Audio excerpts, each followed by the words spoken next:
sa vie n'aura été qu'une longue lutte.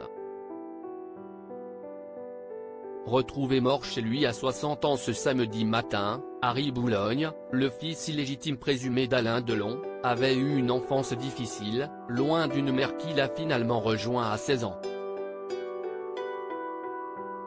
Une mère chanteuse d'un groupe de rock très connu et qu'il a initié à la drogue dure.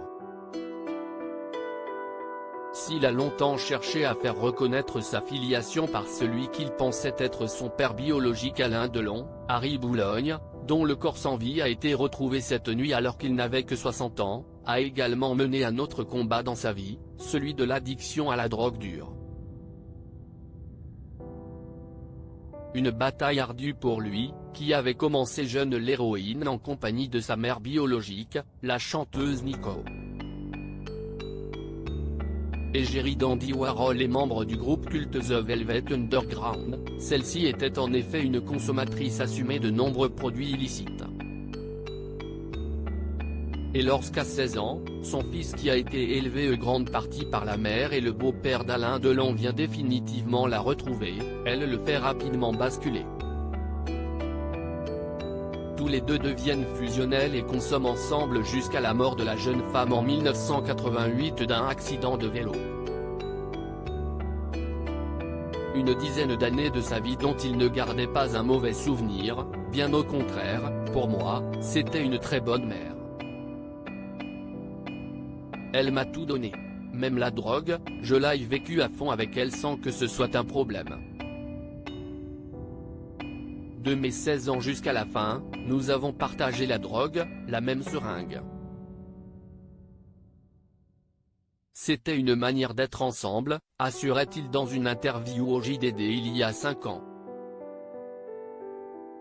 Une dépendance difficile à soigner pourtant, cette dépendance ne l'a jamais vraiment lâché, s'il a longtemps enchaîné les cures de désintoxication après la mort de la chanteuse et semblait saine n'être sorti au milieu des années 90, celui qui est devenu photographe serait retombé dans ses travers.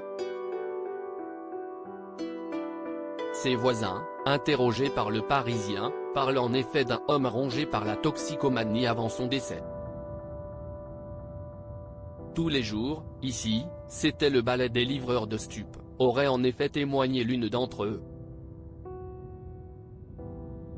La drogue qui a marqué sa vie, donc, qui est même peut-être responsable de sa mort, une autopsie est en cours actuellement. Mais qui n'a jamais changé l'image qu'Harry Boulogne avait de sa mère, qu'il a accompagnée dans le monde entier.